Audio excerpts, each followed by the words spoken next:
This series is sequential, so if you miss some of it, you'll have to go back, and I'm going to continue where I left off and continue to build. Lay your hand on your heart. God, be in my head, and in my understanding. God, be in my eyes, and in my looking.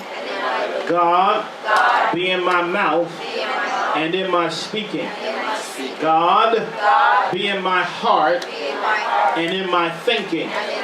God, be at my end, and in my departing. Amen. Lean over and tell somebody, please excuse me. I'm under renovation. You should tell somebody else, please excuse me. I'm under renovation. Now say it all together. Please excuse us. We're under renovation. Give God a shout of praise. If you're like me and you enjoy to eat, and you enjoy eating, whether you're not like me, if you enjoy eating in any way, shape, or form, then you understand the frustration that comes when you go to a place that you enjoy to go to, and you walk outside and you're getting ready and your mouth is savoring, thinking about the last meal you had at that restaurant, and you think about the very favorite things that you enjoy, and whenever you have a favorite restaurant, you oftentimes think about the person that might be your waiter, or the person that hooks you up and gives you a little extra sauce with your food, or they might give you a little extra to do this, or they may charge you less for the beverage, and they might hook you up with this or hook you up with that. So you oftentimes deliberately go at that time to meet that person to hook you up. Am I talking to anybody?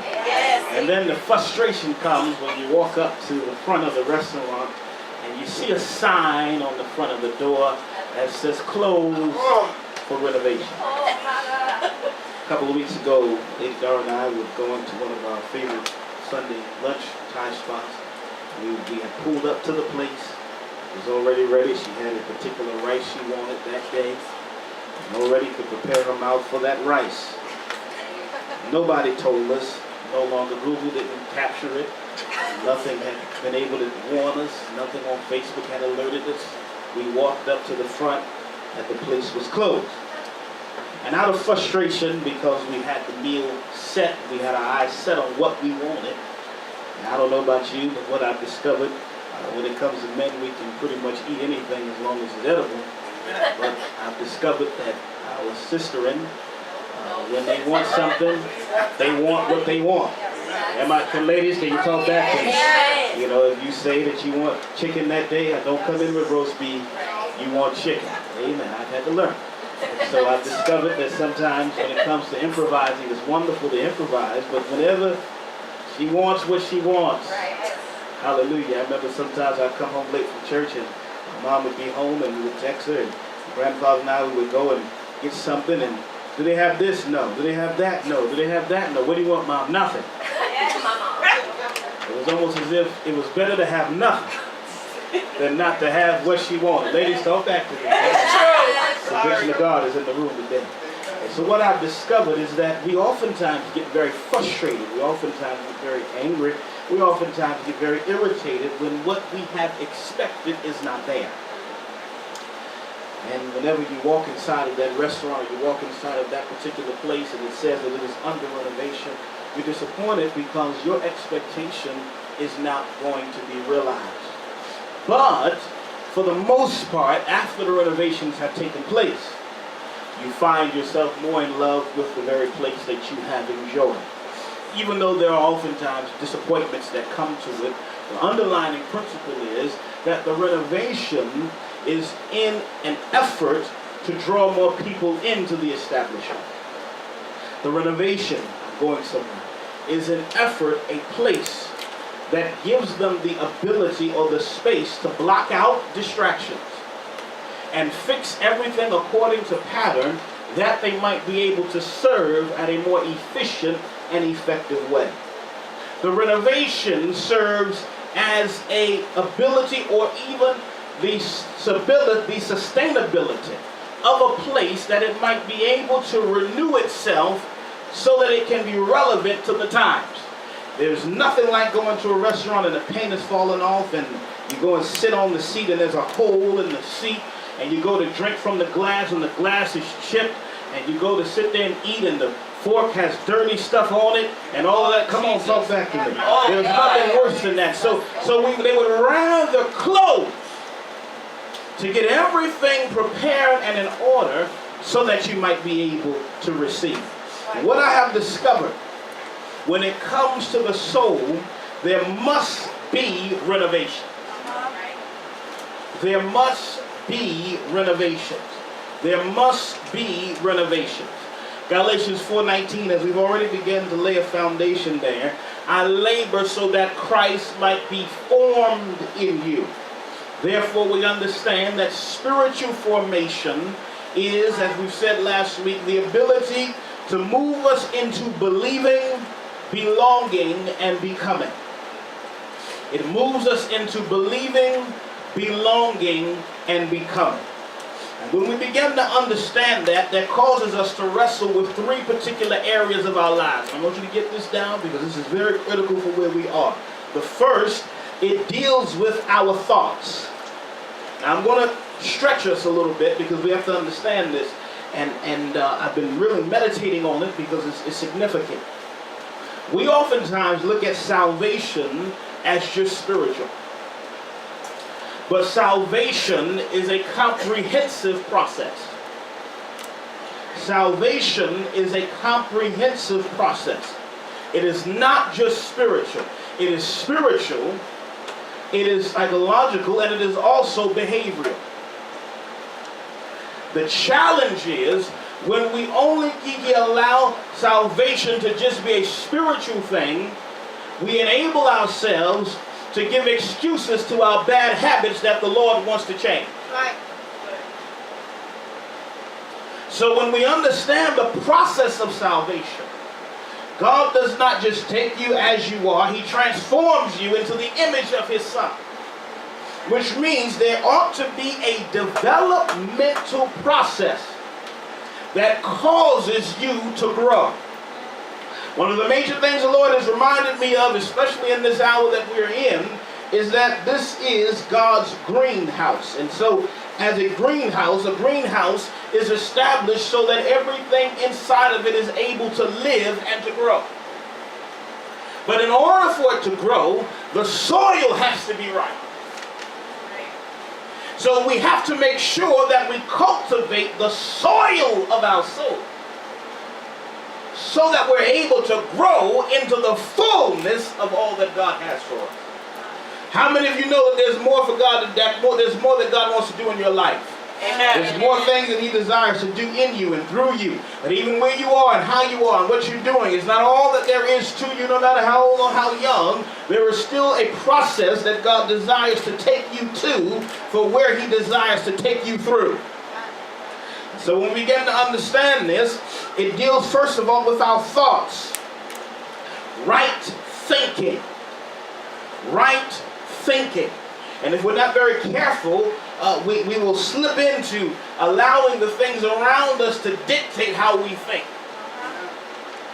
And we end up reacting instead of responding. And not only does it deal with our thoughts, it also deals with right actions, our behaviors. Because we behave based on how we believe. That's why I've always said to you constantly, that what we believe dictates how we behave. Why? And so when we understand how that works out and how that fleshes out, then we are able to really have a clear understanding, not just of our thoughts or our behavior, but also our feelings and our affections. So we're in the process of becoming. We're in the process of becoming. We are being and becoming at the same time. Therefore, you are going to become who you already are in Christ. God is not sitting on the throne confused at what you're wrestling with. He's not surprised by it. It's news to us, but not news to Him. So the future calls out to us. And when the future calls out to us, by way of the Spirit, we're able to listen and to discern. That's why it's so critical. One of the key ingredients I'm going to give you when it comes to really cultivating the soul, and I'm going to teach really diligently on what the soul is and define it as we go along. One of the things that we have to really understand is sensitivity. And I've been saying this because if you're not sensitive, you can miss significant moments. You can miss significant moments. So the soul refers to the inner life. Let's go to 3 John 2. Notice what he says. He says, to the elder, to the beloved Gaius, whom I love in truth. He's writing to an elder in the church, and he says to him, beloved, I pray that you may prosper. Beloved, I pray that you may prosper. Beloved, I pray that you may prosper. Let's unpack this for a moment. First of all, he greets him by saying, you're beloved. For somebody this morning, that's really good news. Because even when it seems as if the world hates who you are, you're beloved by God. He says, beloved, I pray that you may prosper. Now, many have taken this scripture and twisted it and turned it into a prosperity gospel and a prosperity this and all of that, but that's nothing to do with it. What he's saying is, I pray that you might come into the fullness of all that God has for you. And the fullness of all that God has for you is not limited to just monetary things. Because I know plenty of people, I have very close relations with plenty of people where money is not a problem, but they're the most miserable people you'll ever find. Right. So what he's saying is that I'm praying that you may prosper in all things and be in health. Now here's where it gets interesting. When he says, Greg, when he says, I pray that you may prosper in all things and be in health, that is normally just a standard greeting that they would give each other in Asia Minor. But when he says, just as your soul prospers, he shifts the greeting into another dimension. And notice what happens here. He says, I pray that you might be in health even as your soul prospers. Now the word health here is not just physical or biological. This is very important. Because a lot of times when we see things on healing, most of the stuff that we see on healing in public media and all of that is physical ailments. And what I'm discovering is that not only do we need external healing, but there's a lot more healing that's needed internally. Yes. Because how many of you know about smiling but bleeding on the inside? Yes. How many of you know about everybody asking how you doing and you just smiling and giggling and happy, but you're broken and wounded on the inside? Yes. And so what he's saying is, my understanding is I pray that you would prosper and be in health, but there's a different dynamic for how you are able to define yourself as healthy. We define ourselves as healthy in America according to the body mass index, which really works if you're not necessarily out of complexion. Because sometimes, to be quite honest with you, I know some folk that are healthy and they done bypassed the BMI a long time ago. Hallelujah. All right, it's not a condition of the BMI, it's a condition of your soul and your well-being. Let's unpack this some more. So what he's saying is, he wants us to be whole in 3 particular areas. I want you to be whole or sound in your doctrine. I want you to be sound in that which you believe. I want you to be sound in that which he's called you to do. I want you to be sound in the faith that is once for all delivered to the saints. What are you saying? What I'm saying is, he wants us to be sound in who Christ is. Amen. Because once we are sound in who Christ is, it is an anchor for the soul. Yes, God. That's why the Apostle Paul says, hope is the anchor for the soul. We are then able to anchor ourselves in Christ when we have clarity on who he is in our lives. The reason why, Sean, there's so much frustration and distress is because everybody's trying to be like somebody else, and everybody has an idea of what a good life is, because we define success based on what people define as success, instead of sitting down and trying to really wrestle with the tension of what God is trying to teach us in spite of what we see around us. deals with sound doctrine. It deals with sound words. And it deals with a sound faith. A sound faith. So, the soul, everybody say the soul, refers to the inner life. Let's go a step deeper. To be a disciple, Matthew 28 tells us, go ye into all the world, preaching the gospels, making disciples of all nations, baptizing them in the Father, Son, and Spirit. So that word disciple there gives us the understanding that we're called to be lifelong learners. Stay there for a minute. We're called to be lifelong learners. Sorry to disappoint. No matter if you finish school, if you're blessed to finish school, if you finish trade or whatever you particularly finish, your schooling never stops once you get a piece of paper. Your schooling has just begun. We've been deceived to think that the paper determines who we are. And that's why we got a whole lot of educated fools today. More folks that got more degrees than a thermometer, and they still don't have any common sense. Am I talking right to somebody here today? Some of you working under folks that got more paper than you, but they sure ain't got no wisdom. Oh, come on. So when we understand that, we must realize that as disciples, we are lifelong learners. And as lifelong learners, as we enter the salvation process, from the womb of the Spirit to the tomb on earth, we are always in a state of learning. Look at somebody and tell them, you're always in a state of learning. Here's where I want to land. I want you to hear me very carefully. As a result of us being always in a state of learning, your inner life, if the soul refers to the inner life, for this presentation, the soul refers to the inner life, then the inner life is to be one of ongoing renewal. Your inner life is to be one of ongoing renewal, which means the inner life must constantly be renovated. You are constantly under renovation. I want you to look at somebody and tell them you're constantly under renovation.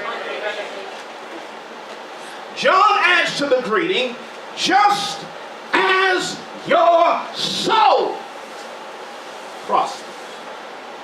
Just as your soul prospers. Just as the soul. So you mean to tell me that it's not in what I have on? It's not in what I have in the bank? It's not in who I know? It's not in who can jump over hoops for me? It's not in who can open doors for me? My soul is how I prosper.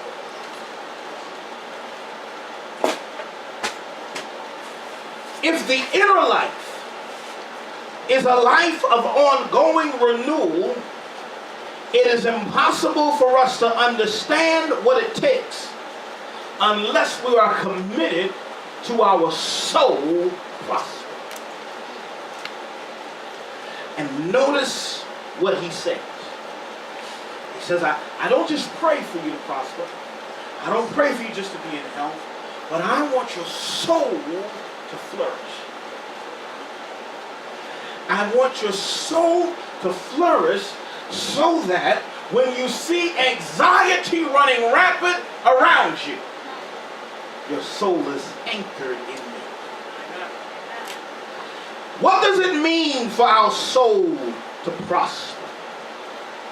Let's unpack this. Where do we feel? We feel in our soul. Feelings should not be demonized. I know sometimes people say that, oh, you're just in your feelings. No, God gave you your feelings. Oh, you're just too emotional. God is emotional. He gets jealous. You think you don't get jealous? You go ahead and put somebody else above him and watch that person be gone. Yeah. Hallelujah. Now, there's a limit in humanity as it pertains to jealousy, but when it comes to God, he rules all by himself. Okay? And so, all right, he gives you feelings. And even with those feelings, we have to handle them so that they go where we want them to go. Right. Okay? I know we just had this in my feeling challenge and all of this stuff. But let me tell you something. Bishop Clemens taught me something very powerful. He said emotions are like children. He said you have to handle them or they will handle you. So you've got to be able to parent your inner child if you're going to allow your soul to prosper.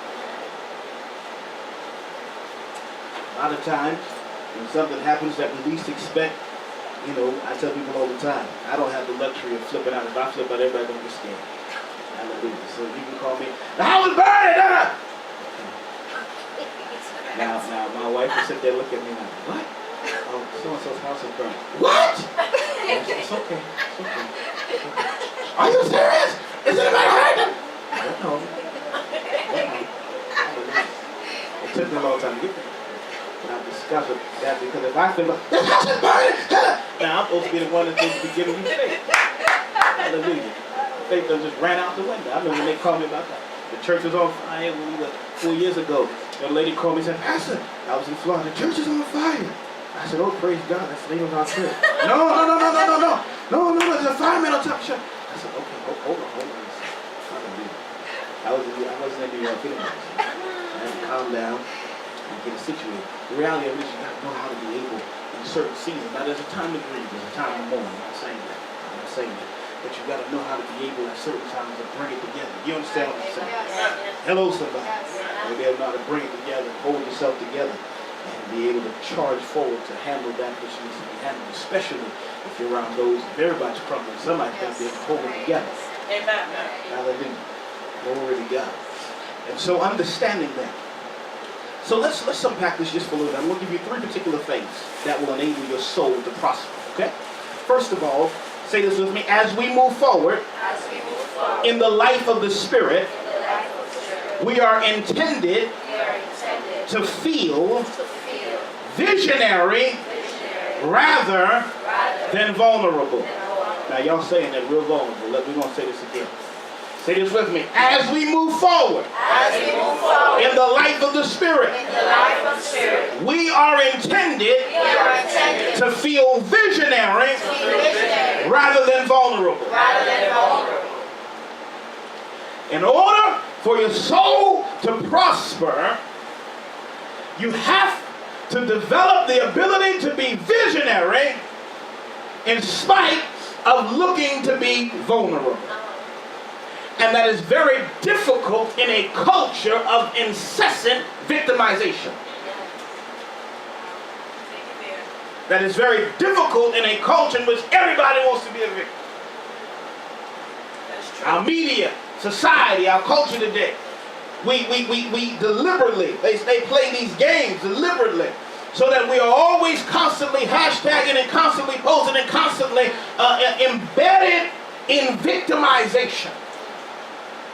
But understanding that God has called us, if we're going to prosper in our soul, to be visionary. And guess when you need the most vision? Where there is none. You know, I was with somebody one time, they said, oh, it's just so bad, everything's bad. Oh my God, it's just, oh, look at the president, look at everything, oh my God, just terrible. I said, you don't need a prophet for that, don't take a prophet for that, just read the newspaper. You don't need to be prophetic to know what's going on in the neighborhood, somebody gets shot. No, come on, you don't need a prophet for that. What you need prophetic eyes for is to be able to see God in the midst of it. Yes.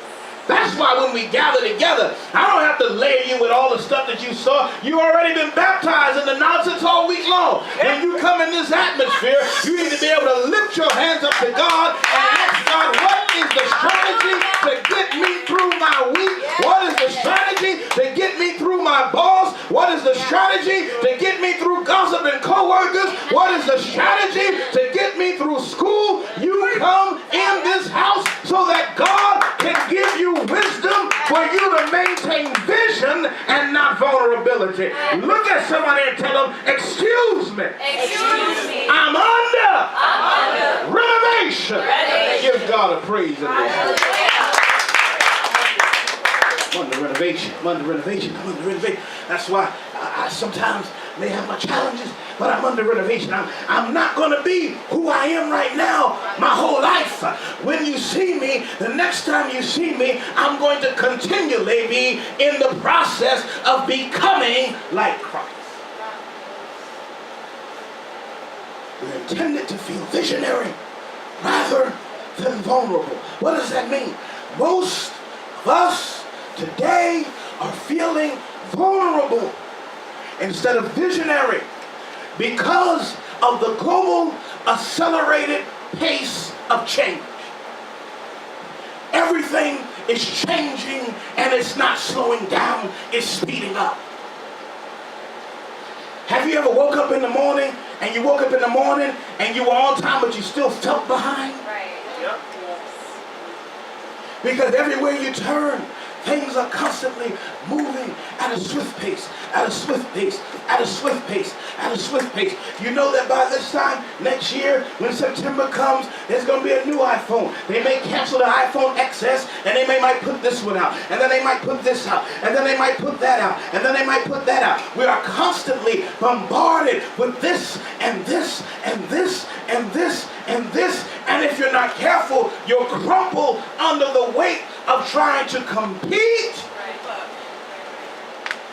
to maintain what appears to be normal. But what if our normal is fractured? We're called to feel visionary rather than feel vulnerable. Therefore, we're not called to live out of fear, uncertainty, or vulnerability. Even when we don't know what's going to happen next, we know who controls. Yeah. Amen. Yeah. One thing I've discovered is that, especially when the winds of change continue to blow, storms come that we don't expect, it's important for us to remember who we put our trust in. Hymn of the church, I will trust in the Lord. Next, I'm almost finished. We are to feel empowered rather than embroiled.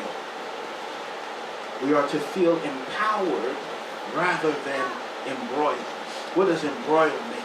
Think about when I think it's Burger King, that they flame broil the burgers. You know, so you put it inside, and of course you stamp it, and you have to allow the heat to hit it. Whenever you're embroiled, it's a state of confusion. Have you noticed the mass hysteria of confusion now?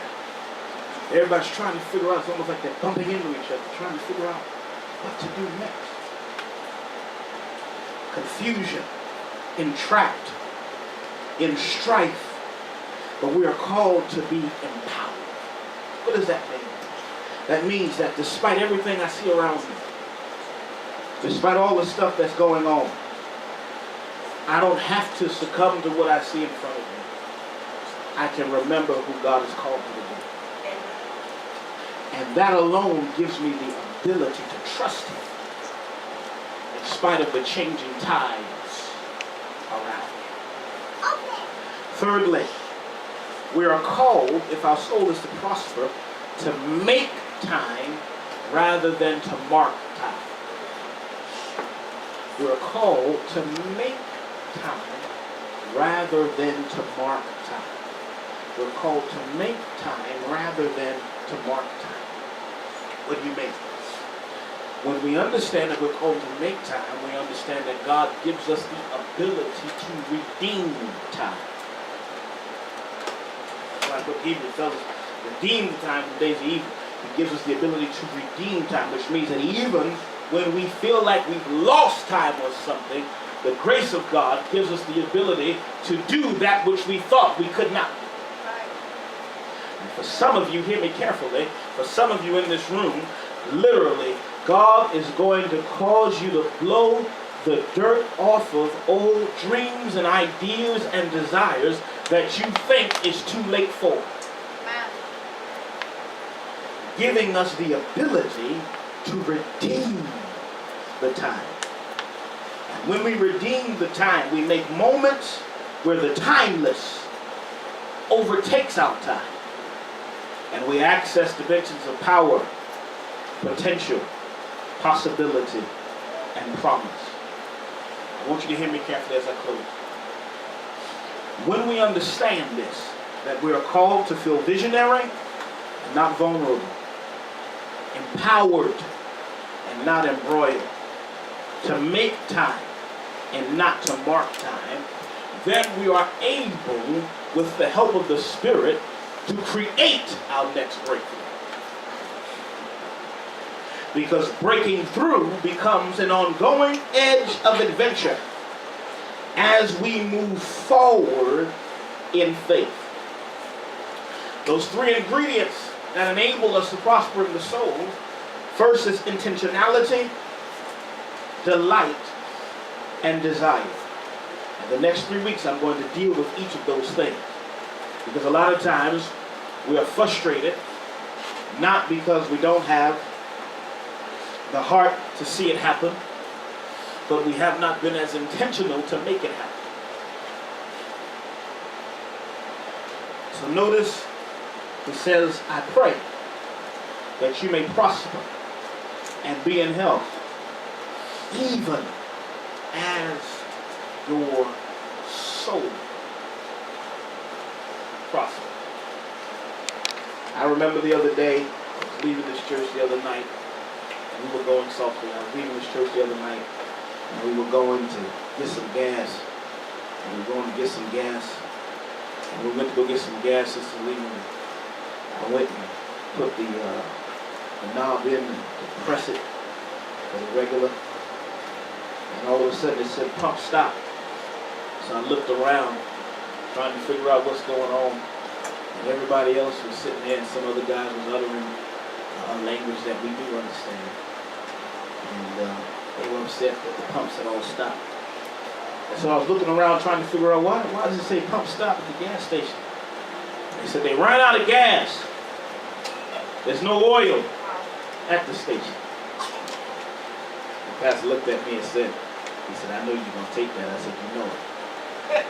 And what I've discovered is that if you're not careful, when you're really in a state of vulnerability, frustration, you find yourself running into places and there's no oil there. That's true. And for many of us, what God is really trying to say to you today is that there are some things He desires to do in your life, some places He desires to take you in your life, and it requires you to be visionary and not vulnerable, to be empowered and not embroiled, and ultimately to make time and not to mark time. There's more that God desires to do in your life than to just sit on Facebook and clock the hours until you clock out. Maybe God has sent somebody at your school, at your job, that is in need of a touch from Him. And you just might be that touch that day. It's allowing us to see our lives as a grand stage for God's activity. And for Him to do whatever He's called us to do. And wherever He sends us. Just as the saints of old would say, where He leads me, we will follow.